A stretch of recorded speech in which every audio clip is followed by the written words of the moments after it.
Thomas Sankara, who was a former military head of state of Burkina Faso, was assassinated in a coup d'etat that was led by his own best friend, Blaise Compaoré, in 1987.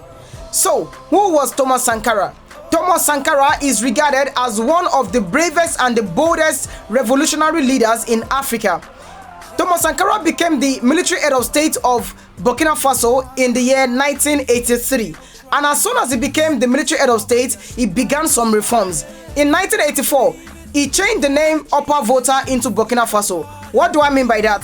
Before 1984, Burkina Faso was not called Burkina Faso. It was formerly known as Upper Volta. And when Thomas Sankara became the head of state of that country, he changed the name from Upper Volta into Burkina Faso because he believed that Upper Volta is a colonial name that was given to that country by the colonial masters. Yes, so he changed it from Upper Volta into Burkina Faso, which means the land of upright people.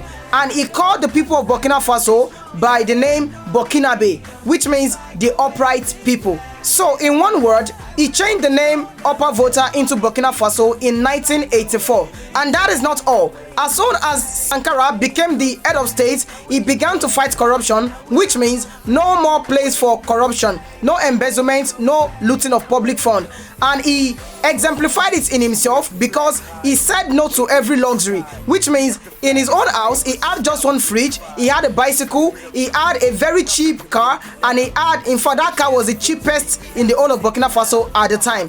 At the same time, he had one acoustic guitar, which he was always playing, just to have some fun and all of that. So he said no to luxury, and for the other government officials, they must say no to luxury. In as much as the head of state is saying no to luxury, no public looting, no embezzlement.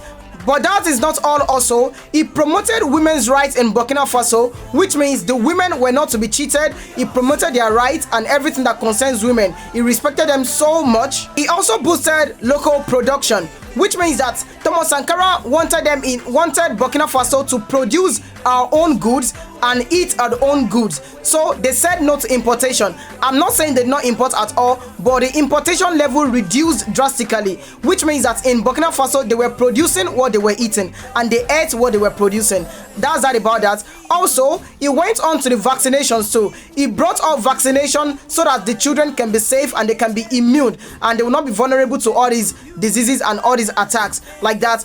At the same time, he was a symbol of true African independence, which means that they were independent in Burkina Faso and he wanted them to retain their independence fully, not like their independence and some colonial powers are still kind of influencing their decision and all of that. Thomas Sankara was a very respected man in Africa across that time, and his fame went around the whole of Africa and across the world in extension.